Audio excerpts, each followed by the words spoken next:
ॐ वक्रतुण्डमहाकायः सूर्यकोटिसमप्रभु निर्विघ्नं कुरु मे देवः सर्वकार्येषु सर्वदा। ॐ गं गणपतये नमो नमः। ॐ जाकुन्देन्दुतुषारहारधवला जाश्वेतं पद्मासना जावीणाकरदण्डमण्डितकरा जा शुक्लं वस्त्रमृता जा ब्रह्माच्युतशङ्करे सदा देवैः वन्दिता श्यामा पातु सरस्वती भगवती निशेष जड्डपाः सरस्वती दिव्यै नमो नमः।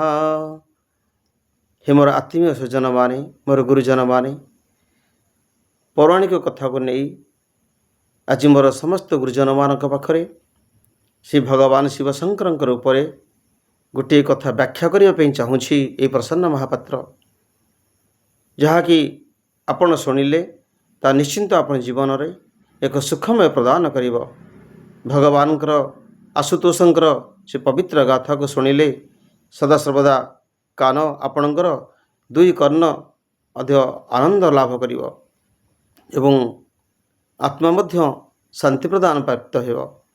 हे मोर आत्मीय स्वजन माने भगवान शिव शंकर हेउछंती महाकाल महायोगी एवं अकर्म कर्मदायक जहाँकर जन्म नाही से होउछंती अजरमा जहाँकर मृत्यु नाही से होउछंती मृत्युंजय एवं जे जगतर कल्याण पाई हलाहल विष को पान करिछंती एवं अमृत को प्रदान कर दैछंती सेही भगवान शिव शंकर हलाहल विष को पान करी कंठरे धारण करथिले बोली सेही कंठ तांकर नीलवर्ण पड़ जाइथिला जहा फल कि भगवान नीलकंठ नाम मध्य सुपरिचित।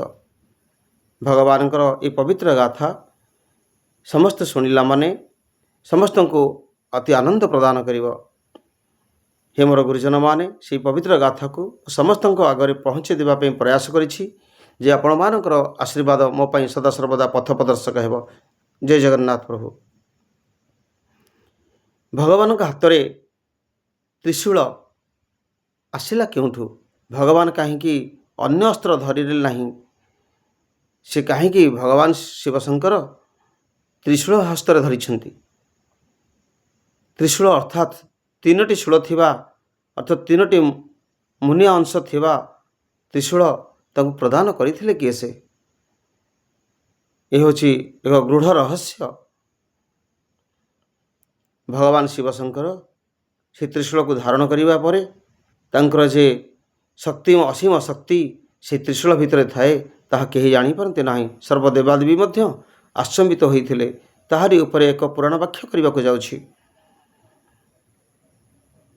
भगवान शिवशंकर हेउछंती जगतमय तांकरी उद्देश्य तांकरी निर्देश सचराचर जीव जगत परिचालित ब्रह्मा रूप से सृष्टिकर्ता से ही विष्णु रूप से पालनकर्ता से ही आशुतोष रुद्र रूप से संहारकर्ता हरिहरं हरिचंद्र भनवंत हुतासनम हकार स्मरण नित्य महापातकनाशनम। हरिहर को यदि स्मरण करा जाए ताल समस्त पात करू महापात करू मनुष्य उद्धार प्राप्त होता है। से भगवान शिवशंकर हस्तरे त्रिशूल आसला क्योंठू एवं तांको प्रदान करथिले मध्य किए से ताहा व्याख्या करिबा जे कि स्वर्गर हेउछंती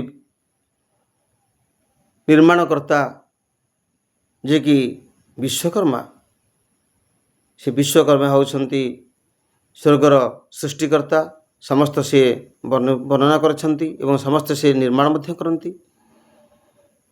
से सृष्टिकर्ता हेउछंती जे कि विश्वकर्मा तांकरी गाथा गोटे दिनकर घटना से विश्वकर्मा गोटे झील थाए जहाँकर नाम थिला संज्ञा।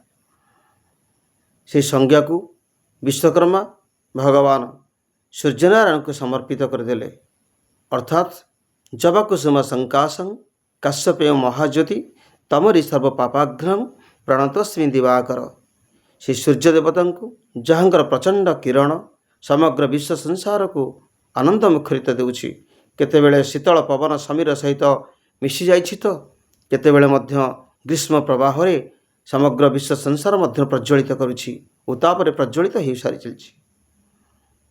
ସେହି ଆଦିତ୍ୟ ନାରାୟଣଙ୍କର ସେହି ସୂର୍ଯ୍ୟଦେବଙ୍କୁ ବିଶ୍ୱକର୍ମା ତାଙ୍କର ଝିଅଟିକୁ ପ୍ରଦାନ କରିଦେଲେ, ଅର୍ଥାତ୍ ବିବାହ କରାଇଦେଲେ।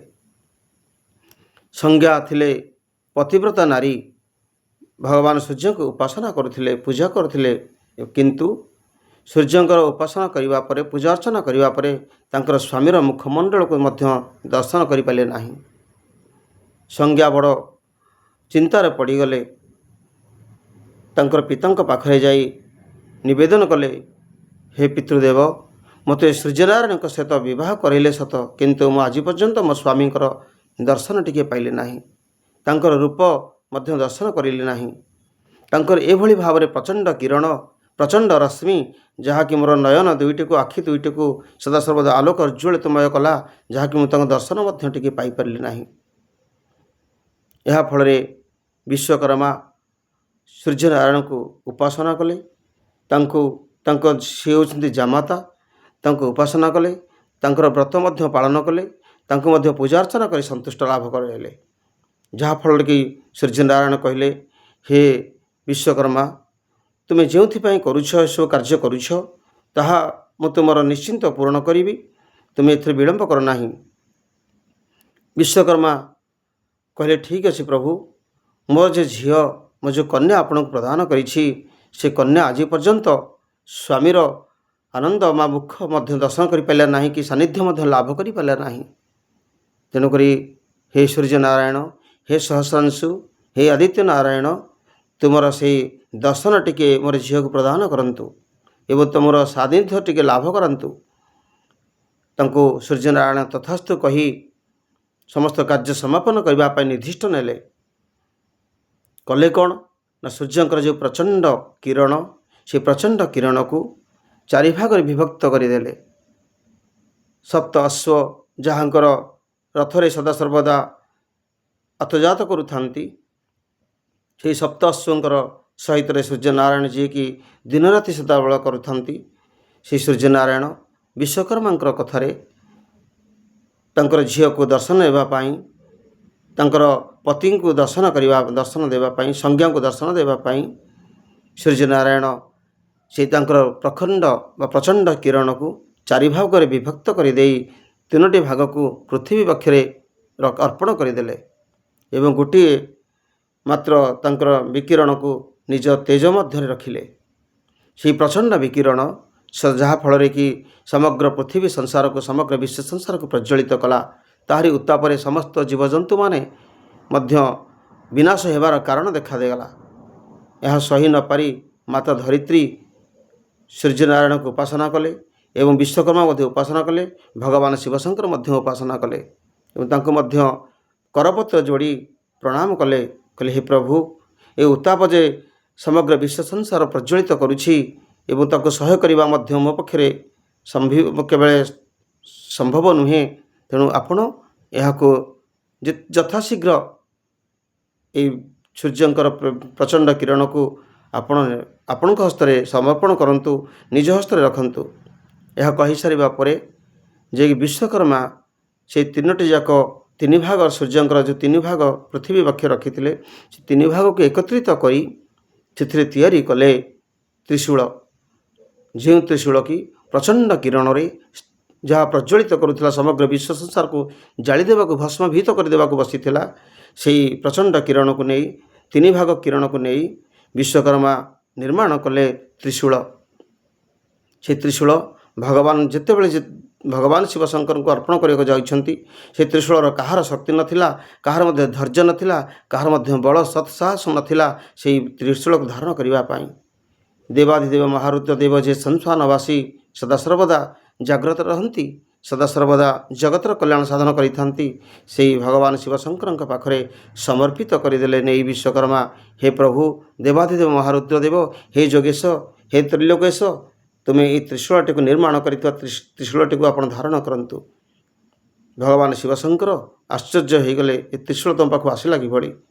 କରପତ୍ର ଯୋଡ଼ି ବିଶ୍ୱକର୍ମା ତାଙ୍କୁ ଜଣାଇଦେଲେ ଯେ ମୋର ଝିଅର ଅର୍ଥାତ୍ ସଂଜ୍ଞାର ଦର୍ଶନ କରାଇବା ପାଇଁ, ତାଙ୍କ ସ୍ୱାମୀଙ୍କ ଦର୍ଶନ କରାଇବା ପାଇଁ ମୁଁ ସୂର୍ଯ୍ୟଙ୍କୁ ଉପାସନା କରିଥିଲି ଏବଂ ସୂର୍ଯ୍ୟ ତାଙ୍କର ଯେଉଁ ବିକିରଣ ପ୍ରଚଣ୍ଡ କିରଣ ବଳରେ ତାଙ୍କର ସମସ୍ତ 3 ଭାଗ 4 ଭାଗ କରି ସେହି 3 ଭାଗକୁ ପୃଥିବୀ ପକ୍ଷରେ ପକାଇ ଦେଇଥିଲେ।